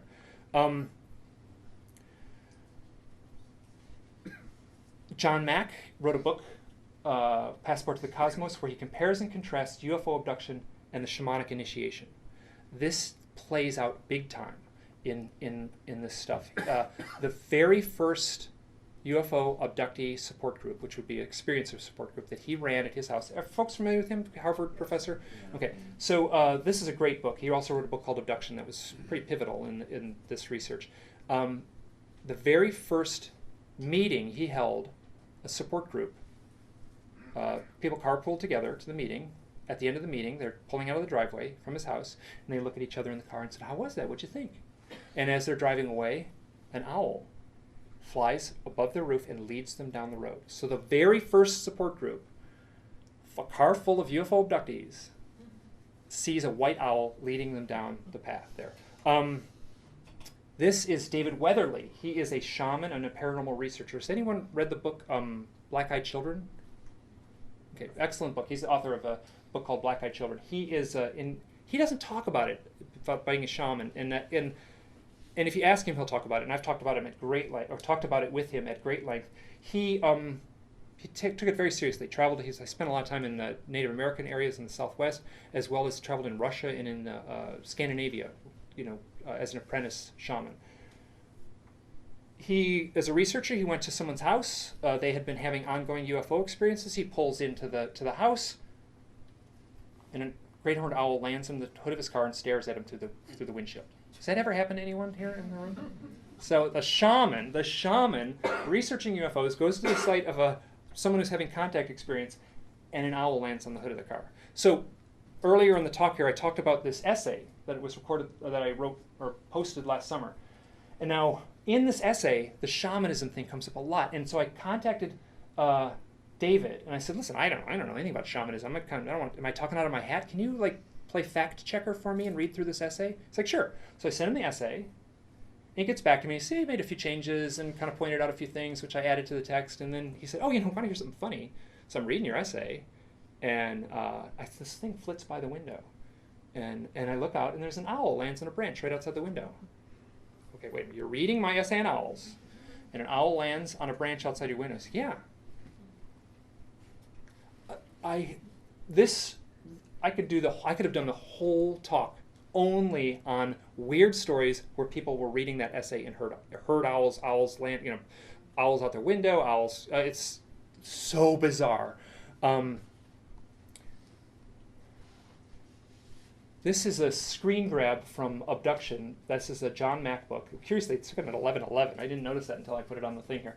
So you have here's the same thing. Here's this is my iPad, which I've been using for some notes here. So I like it. I like ordering this thing and getting it on an ebook because you can it has a great index system. So you can just type in owl, right? So you type in owl, and that's the word I want to look. So and what happens is knowledge comes up, right? So I'm not interested in. I want the owl story. So I got to take this thing and I got to skip past. Okay, knowledge. Skip past. Okay, get past knowledge. Knowledge gets past knowledge. Skip past knowledge. And I'm trying to find owl, and I realize this is a metaphor for the totality of this research and my own experiences. I'm getting skip past it, move past knowledge. And I have been trying to trust my heart with this stuff, and trust my intuition, and follow that thread. It would be so easy to say owls and UFOs, that's stupid, right? Dismiss it outright. Insane. No reason to go there. It involves me. That would be impossible. No way. But I have followed my heart. And it has led me to where I am standing here right now today. This is the last thing I'm going to talk about. This is one of those very complicated events. How much time do I have? 25 minutes. Ooh, I'm going to do it. Okay, so I'm referring to this as my confirmation event. This happened on March 10th, 2013. I was coming home from a UFO conference in Arizona, and I live in Idaho. I'm not sure if you're familiar with the map of America, but between Arizona and Idaho is the state of Utah, so I had to drive through Utah. So I had to drive through some of the prettiest, most beautiful terrain imaginable to get to my house. And I sleep outside, doesn't bother me at all. So I have a big sleeping bag in my car. So driving home, there's a spot right along Highway 20. I pull off. It's funny, I knew I was going to camp there. I'd driven there years ago, and I was like, that was a pretty road. I'll camp there. So I pull off on the side of the road. It would have been dark. This is from Google Maps, this image here. And so there's a little turnoff. I'm like, great. So I pull back in there. It's a perfect spot to camp. The juniper bushes are big and hides the car. Sunday night in March, it's cold. It's totally empty, barren part of the West. So you can see, it's a little hard to see. There's a little teeny white arrow pointing at a little saddle. It's going to become important. So I take my big sleeping bag out, I lay it on the ground, I take my big thick sleeping pad, I climb in. It's a cold night, I have a winter sleeping bag. It's the same bag that I take to Alaska, so I was plenty warm on a March night in Utah. And I wake up in the middle of the night, and I look up on the hillside, and I see this thing, and I say, that looks just like a landed flying saucer. And I think, no way. Like, I've got like intuitive skills. I would be able to like intuit. I would know if there was a landed flying craft. I look at this thing, and I'm like, tap into my own like internal grooviness. I'm like, I don't notice anything. So like, okay, somebody's house is up there. So I roll over and go to sleep. A little while later, I wake up, and there was a coyote next to my head. And it was howling. I've lived half my life out in the West. I've heard a lot of coyotes. This thing was so close to me, and I was kind of looking around the sagebrush and stuff. It's hard to really see where it might be at night. And it was so close, it felt like I could take like a dog bone and kind of go whoop, and the coyote could catch it in its mouth. It was amazing. It was such a cool experience. And I looked up, and the house is still there, So, and it was funny. At one point, the porch light came on. The second light came on. It's like, oh, it must be a house. They turned the porch light on. So, I woke up again, third time. There was a light behind a bush. I kind of sit up in the sleeping bag, and there's bushes in between me, and there's a light behind it. I had to kind of do this thing. I don't know, some light back behind there. So I look up, the house is still there, and I lay down and go to sleep. I get up early the next morning and continue the drive home. Curiously, I don't remember if I looked up at the hill when I got up. Still dark out. I got up and did my drive home. So this would have been the spot where I was sleeping. This would have been the spot, and I'm very skilled with maps. This would have definitely been the spot where the craft, or the structure, let's say, was. And 1.6 miles away. So that's long. Really clear nights in the desert. So 1.6 miles, really clear thing. So now I just went here recently. A few months ago, I went back to that same spot, and there's where the big round house should have been. So there was nothing there. So, but I didn't know that at the time. So I came home, and I do what I do in these kind of situations. I wrote a blog post about it. And so this stuff I'm posting these things in real time. You can read. You don't have to read between the lines. My confusion and my what the hell is going on is there. This was posted at 12:34, 1234, which I didn't find out about till later. I'm like, wait a minute, this is. I post this. I put it online. So I posted it 1234, and then kind of walking around the house and I remember exactly where I'm standing. I'm standing right next to my desk, and all of a sudden this little image in my head, a map. Totally clear, absolutely clear image in my head of a map, and it's a yellow line with 3 spots on it, and I knew this one was the event that had happened on March 10th, and I knew what that one was at the other end.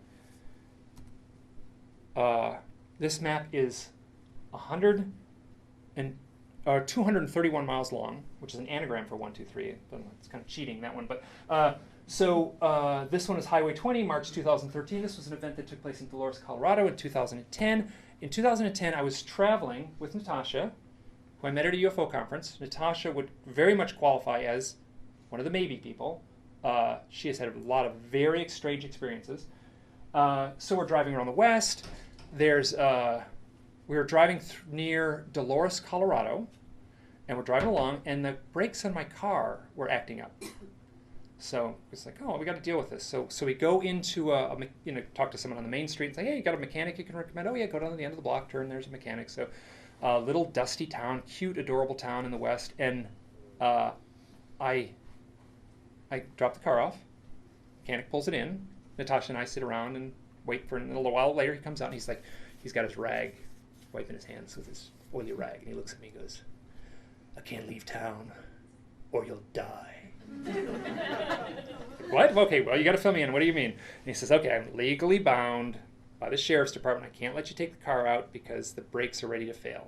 And they were something was seriously wrong with the brakes. And I got, so if I let you drive away, I would be liable if you got in an accident and the brakes were at fault. Okay? And then he says, and it'll be 5 days before we can get the part in. So they hook us up, and there's this little rent-a-car place in town. So Natasha and I are like, okay, I guess we're down here for 5 more days. So we drive around the West. We actually have a great time those next 5 days. And but that night we needed to sleep somewhere. So we asked someone, where's a good spot to camp outside the road? I don't know what it's like here, but in the West, it's big, wide open. You can camp anywhere, basically, near these little towns and stuff like that. So we found someone said, oh, you just go out to the end of this road, and there's a spot, and it's great. So we pulled over there. It was perfect. It was perfect, right next to this little dirt road. This is about a mile from the main street. And we set up our tent. Natasha's nervous that night. Natasha's very psychic. Natasha was nervous. We lay down, go to sleep, and there comes a point, it was 11:40, I remember this. We both wake up screaming. We both wake up screaming in terror. I have never felt this in my life. It is, I've tried to describe this. There's no vocabulary words that can describe it. I've used the term synthetic fear. That's as close as I can come up with. I literally climb on top of Natasha like someone had thrown a hand grenade in the tent. And I'm like, what is it? What happened? What's going on? And all she would say was, I saw a face. And if a grizzly bear had ripped open the tent and put its jaws around my throat, I would not have been as scared as I was that night. So I'm totally freaked out. And then we're both asleep. And the next thing I know, I'm floating.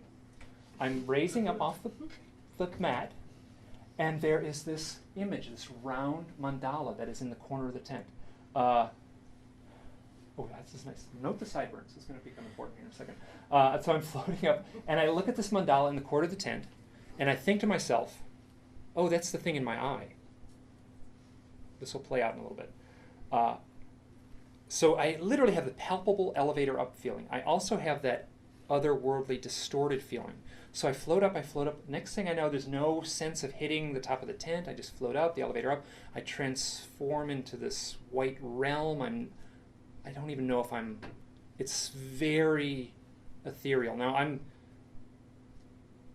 being pretty honest here as far as I don't have any memory of being in a craft. As I was floating, I go, I have to remember this. And the next thing I'm saying to myself is, am I on a table? Am I on a table? And the next thing I hear is Natasha going, she's got a thick German accent. She goes, Mike, you're floating. And she like grabs me by the shoulder, and I feel it's, and I'm back in the tent. Now, I don't remember waking up after this. I don't know if this is played out like this. I don't know what really happened, but that's the memory. That's all I have. The next morning, we wake up, we kind of look at each other and like, what happened last night? She's like, I don't know. And it's like, you said you saw a face. What did you see? And it's like, I can't describe it. I can't describe it with the face. And like, she's like, no, you have to tell me what you saw. What did you see? It's like, well, you know what it reminded me of? It reminded me of that thing in your eye. So in October of 2009, like at the height, this is actually, might have been the same. This is weird. Okay, it was very close to the day that Mac Tonys died. I was in California, sleeping out in a park, and sunny day. And you know that it's like you can lie on your back and just kind of let a little bit of sunlight go through your eyelashes on a nice, calm, warm, sunny day, and you can kind of just get that distorted kind of filtered view of like sparkles almost. Now, I have a very subtle cataract in my right eye. I've had it, I actually got diagnosed with it earlier that year. When I was looking at this is very accurate to what I saw in my eye. So I'm lying there in this park, it's as vivid as can be. I just let my eyes just relax in a certain way. It's totally clear, totally vivid. And my thought was, oh crap. Only I can see this. Nobody can, like, it's not like I can say, here's the thing in my eye, like, it's only I can see it. And now this is a pencil drawing I did. I did this about a week later. I laid on my floor in my living room, and I kind of, like, the window was there, and I kind of laid and squinted in the sun and drew this thing. This is very accurate. Now this, and I knew it right in the moment. This is me. And I had sideburns. You can see, it's kind of dark sideburns right and left of and I've got kind of big eyes, and I'm bald, and it kind of was me. It was kind of a death skull. It was kind of a seated Buddha, and it was kind of a gray alien. And I recognized it was all of those things in the moment, in the moment of seeing it there. And it eventually faded away, but it was hyper vivid. So this is October of 2009. Now, this is about 2 weeks ago. This guy says, are you familiar with the Vesica Pisces? It's the core of sacred geometry. I'm like, no. And so he sends me this link, and he says, now compare that to your drawing there. This is considered to be the like a staple of sacred geometry, and it's some people refer to it as Eye of Horus, some people the Jesus fish, some say it's a doorway between heaven and earth, and so here's the Vesica Pisces, and here's my drawing of what I saw in my eye. Now I did not know anything about the Vesica Pisces when I drew that image. Now floating, I say, oh, there's a thing in my eye. It doesn't look anything like this. There's a circle with a dot in the middle. It's referred to as a mandala in sort of Jungian psychology. And in mandala, for Jung, would be the symbol of the self. And the appearances here, this is a quote from Jung, the appearance indicates profound rebalancing process is underway in the psyche. That's straight from Jung. So I see this thing. When I asked Natasha the next morning, he's like, where did you see that face? She said, oh, it was right there. And she pointed to the exact same spot I had seen that thing when I was floating. So I get up, I walk around the tent. I'm literally looking for a burn mark in the ground where a flying saucer landed. I don't find one. Later on that day, I take my shirt off. I have a scratch that starts at my left shoulder and goes to my belly button. And if you look at it, it looks like a single rose thorn is running along my chest. Like someone had scratched it with maybe a single cat claw. Very thin little. But when you looked at it closely, it was a row of tiny fluid-filled blisters. I'd never seen anything like that before. Natasha and I both pretend to be UFO investigators. A couple days later, I washed it off. No pain, nothing. So I wash it, like take a shower, poof, it's gone. And as soon as it's gone, Natasha and I both go, we were on vacation. We were taking a picture of every cactus and sunset imaginable, and we didn't take a picture of like this weird thing that I'd never even... So back to the day we get up. We get up. I make a phone call to a friend. Her name is Miriam Delicato, also a UFO abductee. I say, listen, we're down at the Four Corners area. It's the Cortez, Colorado, or Dolores, Colorado is an area where the 4 states come together. It's referred to the Four Corners area. She said, what do we do? She said, okay, go to Canyon de Chelly, and you do a sweat lodge ceremony with this guy, Howard. So this is Natasha, I'm holding a cat, that's me, and there's Howard, the shaman, and we do a sweat lodge ceremony the next day, and it is beautiful. This is from my sketchbook. I did a drawing of the sweat lodge, and it's just this thing with old blankets tied over it, and he builds a fire, and he put these hot logs in there, and the total theme of the sweat lodge is surrender. Surrender. It was really great. It was a wonderful experience. So I cannot tell this story of floating out of the tent without saying that it starts with a guy going, you can't leave town or you'll die. And then it ends with a metaphoric death and rebirth ceremony. Those are to me, those are so interlinked. So in my psychic vision, I had a straight line with 3 push pins on it. There was actually one thing here. I was like, oh, it's got to be this thing. It didn't match up. It didn't match up. It didn't match up. This other thing that happened to Natasha and I won't go into it. So you take 2 points, right? You run a line between them. In between, right? It's easy to make a straight line between 2 points. So I was like, oh, where is this other thing? It's like, oh, that's right. That thing happened along the Burr Trail Road. Now the Burr Trail Road is down in southern Utah there, and Natasha and I were driving. This Natasha was a different trip, a totally different trip. This would have been in March of 2011. So we're coming back from a UFO conference. She had come from Germany. We pull off. This is the spot we pulled off. This is from Google Maps. This is the Burr Trail Road. It's this asphalt highway, and there's just this. You drive off into the sand and the sagebrush there. 5? 10. I'm going to pull it off. Okay. So we're just like we'd always sleep under the stars. It's gorgeous. It's beautiful. We sleep there. Now, our sleeping bags are side by side. Natasha wakes me up. I've been driving all day. I'm totally burned out from driving. I'm tired. She's like, Mike, I can't sleep. It's jet lag. I can't. I'm still in German time. I can't sleep. I'm like, oh, let's just take a walk. Take a walk. It's beautiful. Beautiful, clear, spectacular night in the Utah desert there. Trillions of stars, absolutely calm. So she goes, great, I'll take a walk. As she takes a walk, I am lying there alone. And as I'm lying there, this is where I'm lying. I'm convinced in that bush there, that push pin is where Natasha and I were lying. there was a great horned owl in that tree. In retrospect, I can't. This reminds me so much of the coyote. This is the stuff I love. So Natasha is on her little walk, and all of a sudden she runs back. She's like, "Mike, we gotta leave." Like, what? She's like, "I saw something." Like, whoa. So she said, "What'd you see?" And so she said she was walking. This would have been down here somewhere. She walked down this little thing. She's walking along here. She looked off in the sagebrush and saw someone had a flashlight. It was like a little low. And it was kind of moving side by side. And she's like, "That's a orb." It was like a beach ball sized orb that was just floating there. She looked at it and went poof, and disappeared. Freaked her out. She ran back. We got to leave. So we drove home. So so I remember I had the 2 points, right and left, and the straight line in between.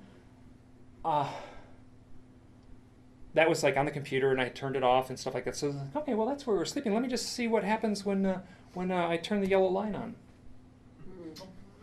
And that's what it did. And so I'm sitting there alone in my house, and this yellow line shows up. There's a close-up of it. I'm like, okay, that former part of my life is over. It is over. I'm beyond doubting. I'm beyond second-guessing this stuff.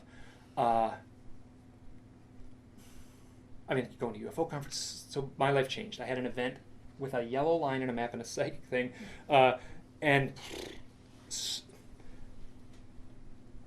so we have on one end we have the coyote, on the other end we have a shaman, in the middle we have an owl. These mystical experiences are exactly what I love. Here, I'm going to refer to my notes a little bit. This is exactly what I love. And I can't say it clearly enough that it felt like this experience was tailored specifically for me. I love maps, I love sleeping outside, I love owls, I love shamans. I'm like, this was a set of clues that only I could have deciphered. It was so specifically tailored for me. Now this gets a little so the March 10th. This March 10th event was here. March 10th is Natasha's birthday, and then Natasha was at the other ones. I was here alone. And March 10th was the day that I lined the things up on that other straight line thing. So since looking into this stuff, starting with owls in 2006 with Kristen, I can no longer look at reality the same way. Reality, this thing we call reality, is gone. This whatever this is, I don't understand it in any meaningful way. It is so much more rich. It is so much more complex than I would have thought. And I just see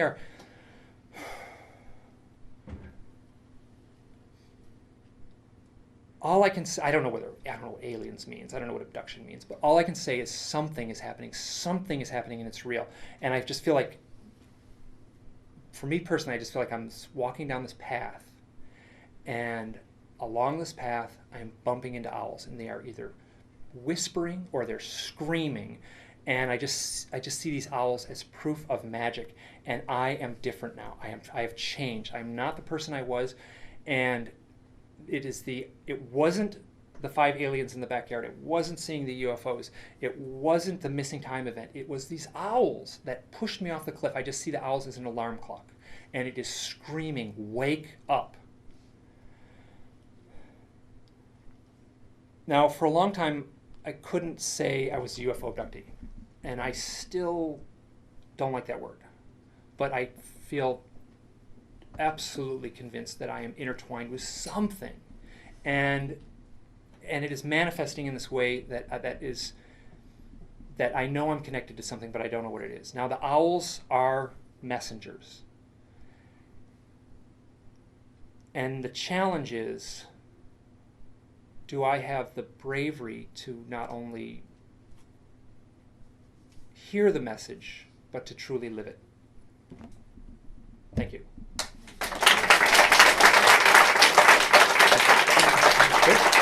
Okay. Thank you. That's Mike Clelland there, ladies and gentlemen. Very good.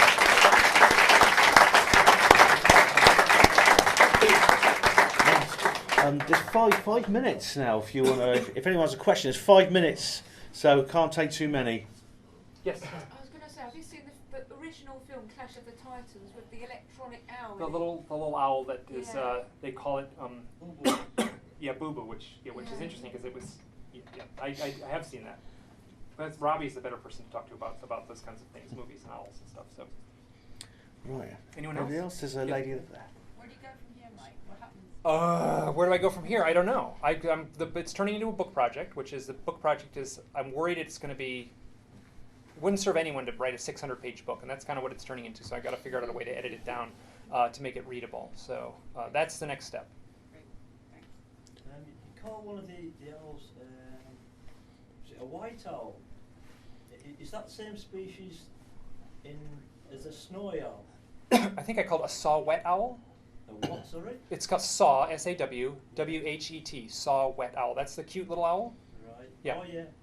and they're about 5 inches, 6 inches tall. And you mentioned a white owl. Is that the same species as the snowy owl? I have never seen a white owl, so I can't. There's only two white owls in the northern hemisphere, and one is the snowy owl, and the other is a barn owl. And both of them are fairly common depending on the latitude you're at. So. Is that it? There's a lady there. There's a TV show in America that I've seen over here, and it's about a young autistic boy, and he works all things out through like numbers. I don't know if anyone's Oh, is it with seen the Kiefer show. Sullivan? Yeah. Yes. Yeah, and with the mapping and the lines and everything, just to me, it just feels like it's something to do with numbers and it's supposed to happen. It's like I've watched that show and planned it's a out, little like what the uncomfortable. brain was saying, things are planned. Yeah. And we come, that's the path that we follow. And you were saying that you like the owls, and all the other things, and it seems to be coming true for you. This goes back to what Kirby Surprise was saying, where that the synchronicities are self-generated. Did I generate all these things? Did I in some sort of prophetic knowing, like camp at all these specific spots and like create that event myself? I have no idea. I'm sure it's a little of both. Hey, I just want to say thanks so much for being patient. I recognize this is a long talk, and it was a big deal for me to do. So, yeah. interesting. Yeah. It's not a question, it's just a statement. The night before last I heard an owl and I felt compelled to stand and listen to it, and my intuition was just say, just stand here. And it's not often, so talking of synchronicities. It just seems bizarre. I'm here now and I'm hearing this. Did you know ahead of time that this was okay? No, not at all. Okay. I want to be careful what I say, but pay attention the next 24 hours, everyone, because I've had a lot of people say like, oh, because I've only done this presentation once before, and people were like, oh, we went to the parking lot afterwards. There was an owl on the telephone. Keep an eye out for them, yeah. I think that's the end. Great. Right, Well, thank thanks you. so much. Thank you very much. Thank you.